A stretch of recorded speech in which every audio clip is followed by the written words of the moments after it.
Aujourd'hui, je vais vous parler de Charles Ludwig d'Hoxton.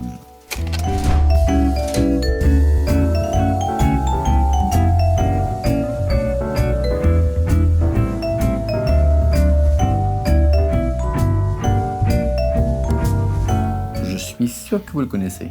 En fait, cet homme était professeur de mathématiques, à Oxford même. Il a écrit plusieurs ouvrages sur l'algèbre, mais aussi sur les puzzles mathématiques.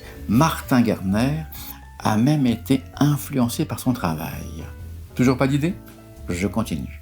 Outre les jeux mathématiques, les puzzles, cet homme était un magicien passionné qui aimait distraire ses contemporains avec de jolis tours de magie.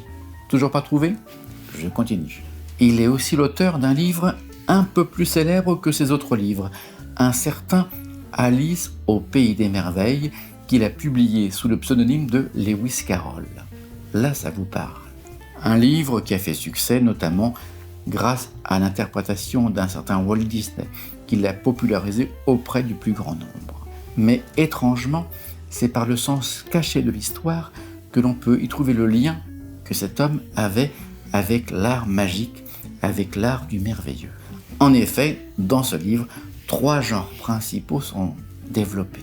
Premièrement, la parodie, qui est une des clés qui ouvre le livre au lecteur. Deuxième élément, l'inversion, c'est-à-dire que les personnages font l'inverse de ce que le lecteur peut attendre de ces personnages. Un peu comme un magicien qui vous prend à contre-pied.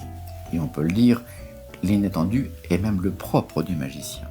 Enfin, troisième genre, le non-sens. Le non-sens laisse espérer au lecteur une explication claire et limpide. Puis, subitement et sans prévenir, Lewis Carroll va alors totalement inverser la séquence et va tromper les habitudes de pensée de notre lecteur. Et quel art, si ce n'est l'art magique, qui par définition possède ce sens du non-sens.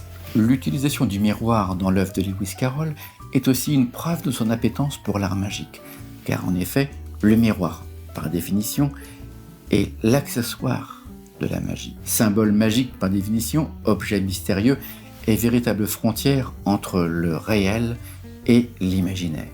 D'ailleurs, le producteur anglais de télévision, John Fisher, qui est aussi producteur d'émissions de magie, ne s'y est pas trompé en lui consacrant un livre entier en 1973 et intitulé « Le monde de Lewis Carroll ». Étonnant, non ? Si cette vidéo vous a plu, cliquez sur j'aime. N'hésitez pas à mettre des commentaires, je vous répondrai avec plaisir. Et puis surtout, abonnez-vous.